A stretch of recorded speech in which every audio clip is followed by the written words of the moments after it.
Book 1, Part 4, Skywalker Strikes. It is a period of renewed hope for the Rebellion. The evil Galactic Empire's greatest weapon, the Death Star, has been destroyed, and now the Rebel Alliance looks to press its advantage by unleashing a daring offensive throughout the far reaches of space. Princess Leia Organa and her team of rebels have just completed a daring mission where they managed to infiltrate and destroy the largest Imperial weapons factory in the galaxy. Their success was owed in large part to the valiant efforts of young Luke Skywalker, who at one point during the battle stood face to face with the unstoppable Darth Vader himself. But Luke finds very little cause for celebration in the victory. He has now seen the full power of the Force in action, and know he has a very long way to go if he ever hopes to become a true Jedi. Hey Web World, Scotty D, thanks for stopping by to another video here in my comic book series on my channel. You want to watch the rest of the videos in the series? It's real simple to do so. All you have to do is go on over to my main YouTube channel page. Once you get there, click on playlist. Once you're inside of the playlist area, click on comic book collecting. All of the videos are right there. It is that simple. And if you want to get a hold of me, it's equally as simple. You can email me or tweet me. The email account, scott@scottydonline.com, and the Twitter account is @scottydonline. Both of those are in the video description below for easy find and easy use. Today we're here to talk about and discuss the brand new Marvel Star Wars number 4 right here. This is the standard cover. I will be picking up a couple of the variants for this series that I don't have yet. Once I get them, I'll showcase them here in the series. But this is the standard cover. I love this cover. It says a lot about what we're experiencing in the story. We see the shadowy figure here on the landscape with the little dwelling right here, and the dual suns, which we know that this is Tatooine. And the image of Darth Vader dominating the front cover right here. Written by Jason Aaron and drawn by John Cassaday. John Cassaday leaving this series. So we're going to be getting a brand new artist in this series. The jury's still out. We don't know what we're going to be expecting. Hopefully the new artist does this series justice. I've had a couple of issues with the series so far in how it's been drawn. But other than that, John Cassaday, a fantastic cartoon artist. Nonetheless, we'll hate to see him go. Kind of bittersweet. I wish him the best in his endeavors in his next project, but we'll be excited about the brand new artist that's going to be coming in on this series. Now, we left off in book number 3 with a speeder zooming across the desert landscape of Tatooine and a package left for Luke. And we now rejoin the story immediately at Jabba's palace. And Vader immediately shows up, and it's no secret if you've watched my previews in my reviews of the past books in this series that I'm just not a big fan of how Vader has been drawn up to this point. And I really do hope he's drawn better with the new artist. That's just my biggest hope. This is the nails on the chalkboard for me when it comes to this particular series. Great series. Don't get me wrong. This is the nail on the chalkboard for me. Every time I see Vader in this series, it's like, God, he could have been drawn so much better. To me, the helmet kind of is a cross between the Ralph McQuarrie Darth Vader that we know of and a really bad Halloween costume.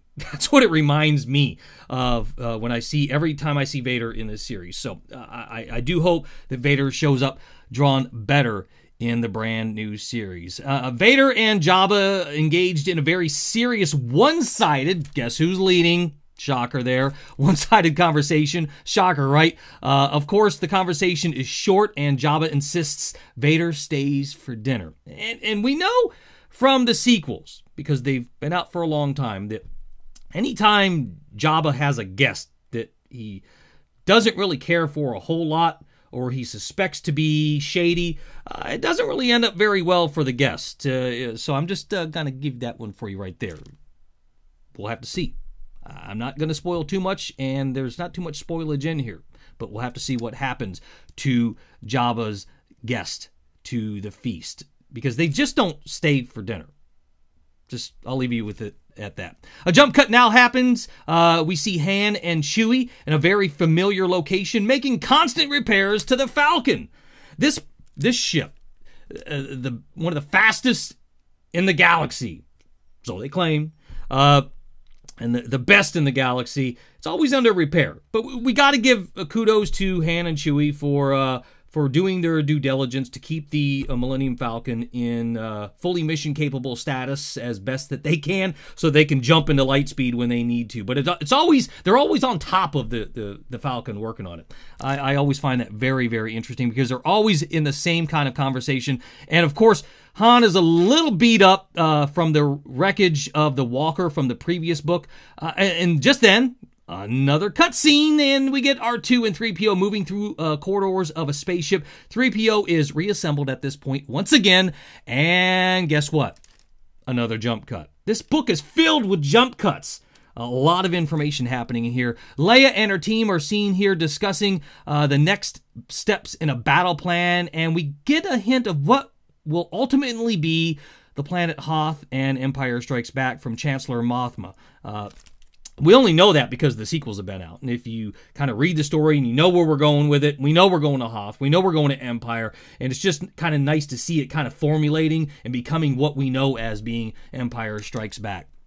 And then we get yet another jump scene. Location is in a starship, and we see Luke in what we are very familiar with him in the blinded helmet doing saber training. A very cool scene indeed. And Leia walks in and interrupts him. His preemptive reaction to her is a little startling, and it's met with comforting words from Leia, but a stern reaction from Luke nonetheless. And I thought that was kind of an interesting take on that scene. And of course, Leia is trying to get Luke to realize his full potential, but since he's recently just found out that his father was killed by Darth Vader, so we know in the storyline from Obi-Wan, and then of course in A New Hope, Obi-Wan fighting Vader and Obi-Wan getting stricken down by Vader. Luke's not in the best of moods at this point in time, and he's really feeling vulnerable. So I thought that was a nice way to depict the damage that he's feeling inside in his character in this story. And guess what? Another jump cut! I'm telling you what, if you don't like jump cuts, this book's going to drive you nuts because it's all over the place. But this jump cut is the translation period, again, that we've seen at the beginning. I love the translations that are taking place because it's the translation from Huttese to, I'll just call it English language, to where we can understand it, because I would think it would be very interesting to see Jabba the Hutt or Huttese language spelt out. It'd probably be just as bad as trying to read written word from Jar Jar Binks. No comparison between Jabba the Hutt and Jar Jar, but I can say that trying to read Jabba's true spoken word in written form, we couldn't see it. That's why we have the translation happening here in this book, and I really, really appreciated that. Now, we see some Redonians, and they're looking for someone, and they come across a mysterious hooded masked character who appears to be, in my opinion, a female. What do you think? Comment below. Let me know what you think. At first, I thought, well, maybe could it be Boba Fett? But no, once they get to the scene, it's clear to me that it's a female, but I'm not quite sure who it is. So that'll be interesting to see as this story plays itself out. But this hooded, masked character is also searching for someone. That person that this hooded character is looking for? Han Solo. Gotta wonder, who is this person? I can't wait to see who this person is, because it's got me on edge. Now, there's a quick reference to Han killing Greedo. There's no reference to who shot first, but there's definitely a reference to Han killing Greedo in this book. And guess what? Another cut scene. Yep. We find ourselves now on Jabba's cruiser. We see Salacious Crumb, Jabba, and his posse hunting down banthas for fun. And Vader's there, and he looks on as the hunters are doing what they're doing. And apparently Vader decided to hang out for the feast that he was invited to earlier in the book. And then there's a sidebar conversation that takes place about a bounty hunter, or the bounty hunters rather, that Jabba sent out to help Vader on his personal mission to find out who destroyed the Death Star and who's out to strike up against him with the Emperor. So I thought that was a kind of an interesting twist in the storyline, because Vader says, we're not supposed to be talking about this. I told you, don't talk about it anymore. And Jabba kind of says, we're not. But they are. So I thought that was kind of interesting. And Jabba kind of insults Vader's intelligence, his being, his capabilities in this book. And I'm surprised that Vader just doesn't turn around and swipe him with his saber at this point. Because Vader, in this point in the storyline, post A New Hope, is feeling quite vulnerable because the Emperor has no faith in him at this point. And for Jabba to do what he does in this book, and you'll have to read all of the parts in this story to figure out what exactly gets said, I'm surprised that Vader just doesn't go and wipe Jabba out. Now, we know Jabba's going to be around, but it's just interesting because, Vader shows constraint in this part of the storyline. And just when you thought there couldn't be another, guess what? Jump cut. We're back on the ship where Luke and Leia, Chewie and Han are at, and Luke is departing the ship in an X-wing, and then we quickly return back to Tatooine with a battle-torn Rodian and all of his crew that we seen earlier in the story with the hooded character, and then there's someone mysteriously asking questions about Kenobi, and you see the end of the barrel poking at the Rodians, and you kind of think it's Luke, because Luke just left the starship. Luke is kind of maybe out for some information, but then we see a quick notification that Ben is dead. So we then know, maybe it could be Luke, because we see that. And then the page quickly moves into what I'm going to be considering the most popular page in this book, certainly my favorite page in this particular book. We see the end of the barrel is not being held by Luke. It's being held by Boba Fett. Unbelievable. The way that Boba Fett is drawn, John Cassaday, kudos to you, my friend. Boba Fett is so well drawn on this page. I've got to believe that this will be the most popular page in this particular book in the series. And very well drawn, I've got to say. And this book closes out at this point. That's it.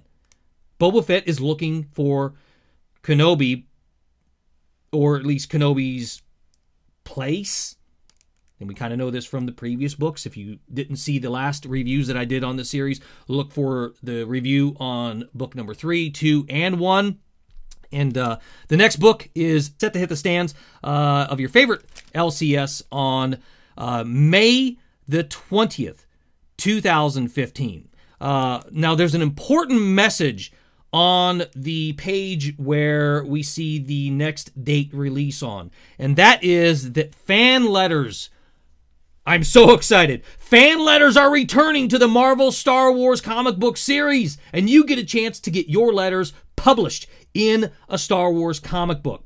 The information's right here on the screen, and definitely pick up this book if you want to get the information on your own. But there you have it. The fan letters are returning to the Star Wars comic book series from Marvel. I am so excited. You got to bet your sweet lightsaber that I'm going to be writing a letter in and hopefully having it published, because I've got a lot of things to say, good, bad, and indifferent about this series and the overall series that I think will be quite interesting to see published and get the reaction from the writers and the artist and the publishers. So this one right here, Marvel Star Wars number 4, the standard cover. I've said it before. I'll say it again on this video right here. You have to get every single comic that has been released since January this year in the brand new Marvel Star Wars series. Not only this one, but the Vader series, the Leia series, the Kanan Jarrus series. You've got to get the Lando series coming out. There are so many reasons why you need to get these. First and foremost, they're all canonical. Second is we know from the stories of Vader and the Star Wars series that the stories are intertwining together. You know, and we've seen a cross-pollination between Vader and the Star Wars series so far. So you don't want to miss out. If you only get one series, like the Star Wars series, and don't buy the Darth Vader series, you might miss out on a little tidbit that you need to know to bring completion to the storyline. Leia seems to be standing on its own at this point. I do believe at some point we might see some cross-pollination of the Leia stories. Kanan definitely standing on its own because it's happening prior to in the canonical storyline, in the timeline. The Lando series, jury's still out on that. When the book comes out, we'll do a full review on that and let you know what we think on that. But definitely, you've got to pick up all of the brand new Star Wars comic book series that are out. The Star Wars, Vader, Leia, Kanan, the Lando series coming out, the series coming out later on this year. They're all great series that I would recommend for you if you are a hardcore, dedicated Star Wars fanatical fan like I am. And I say fanatical fan because I'm like beyond that. I am what Luke Skywalker said at Star Wars Celebrations. I'm a UPF. UPF is an ultra passionate fan of Star Wars. And that was said by Luke Skywalker on the stage at Star Wars Celebrations over the past week. So I hope that you got a chance to watch the streams online. If you haven't, I will put a link to the Star Wars YouTube channel in the video description below for you to go over and look at what they've got available for playback. Man, I wish I could have went. I wish I could have went because it would have been a once-in-a-lifetime experience to see all of the people that were there on stage for Star Wars Celebrations. The next year's Star Wars Celebration is going to be in London. If somebody would like to sponsor me to go to London to Star Wars Celebrations next year, hey, contact me. The email account, scott@scottydonline.com. The Twitter account is @scottydonline. And both of those are in the video description for easy find and easy use. Don't forget, if you would, please like this video. Please like it if you like it. If you don't, I don't know what to tell you because it's my opinion, it's my review, it's my thoughts, it's my first impressions. If you don't like it, I don't know what to tell you. But please comment below. I'd love to see your comments on this video and any other video that I do here on my channel. I'm actively involved in the comment threads here on my channel. If you haven't yet subscribed to my channel, please do so. Just click on the subscribe icon on the main YouTube channel page for my channel. Go to the right of that, click on the gear icon. It looks like a cogwheel. Click on that, enable the updates. It's a way for you to get notification when I publish a brand new video here on my channel. And if you're already subscribed to my channel, thank you so very much because you're right there. I can be right here. And if you want to kick it up a notch and you want to become more than a channel subscriber, you can become part of the Techertainment Elite, part of my community, and become a channel patron. Go on over and check out patreon.com/ScottyDOnline. Watch the video, read what the campaign's all about, and if you feel so compelled afterwards and you want to get involved and show your support beyond just being a channel subscriber, you can do so at patreon.com/ScottyDOnline and see all the perks and rewards that I have to offer there. And those will evolve over time, always for the better, never for the less. So thank you so much for watching the video. Again, this is Marvel Star Wars number 4. And until the next video here on my channel, whether it be in the comic book series or any other video here on my channel, thanks for watching. May the Force be with you, and we'll see you next time, Web World.